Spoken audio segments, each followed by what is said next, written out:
What's going on, YouTube? So really quickly, I want to knock this out before I get back to class. I was sitting up there and I saw Dennis Rodman on CNN. He was sitting up there crying and acting a fool, talking about after he came back, he got death threats and he had to hide out for 30 days, because of the different things he did to support Trump and whatnot. And hey, man, let me tell you something. I'm not going to lie. I did laugh a little bit. I did laugh a little bit, man. He's one of those type of people you're always going to laugh a little bit when they talk. Just a little bit. Kind of like he's not as bad as Flav, but kind of like Flavor Flav. Flavor Flav could be saying the truest shit in the world, man. You always going to kind of laugh a little bit. But in the video, man, Dennis Rodman was talking about how he got death threats and he had to hide out for 30 days because of the way people were acting, man. And whether or not you think he's a coon, whether or not you think he's an Uncle Tom, or whatever the case is, man,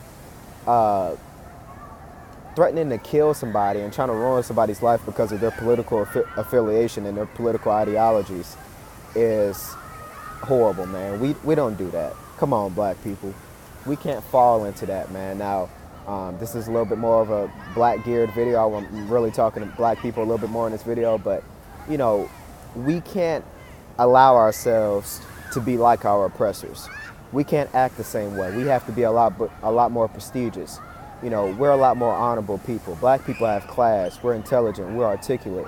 We can't act the damn fool. When we see somebody who we don't agree with, we can't attack them. We have to have a diplomatic sense of rebuking them. There's a right way and a wrong way in order to rebuke somebody verbally. But when you start inciting violence, you start inciting murder, homicide, and things like that because somebody doesn't agree with you or you don't agree with them, come on, guys. We got to get away from this, man. I really want to make another video later on in depth explaining the wrongs of this, but basically just castigating people, whether it be verbally and or non-verbally, because they don't agree with you politically, is silly. You can't expect people to listen to your own opinion, but you won't listen to anybody else's. The minute somebody says something that you don't 100% agree with, now you want to get all riled up, now you want to fight, now you want to shoot. And this is beyond just politics, this is just everything in general, man. Black people as a whole, we have to get away from this emotional reactions to every single thing. We have to start getting back to reading, being knowledgeable, being articulate, and being able to mentally have a response to certain issues that we feel, or certain things that we feel are issues in our community, both local, state, and federal.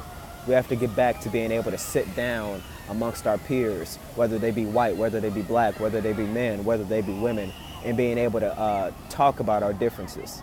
That's what we have to be able to do.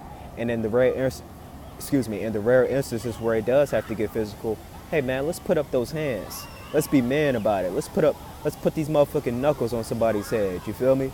Let's get back to going up somebody's head and putting them motherfucking knuckles upside of them instead of running to get a gun and killing another black brother, killing a white brother. We have to get away from that, guys. So, like I said, this was a very quick video. I wanted to really go in depth, but I just really don't have the time right now.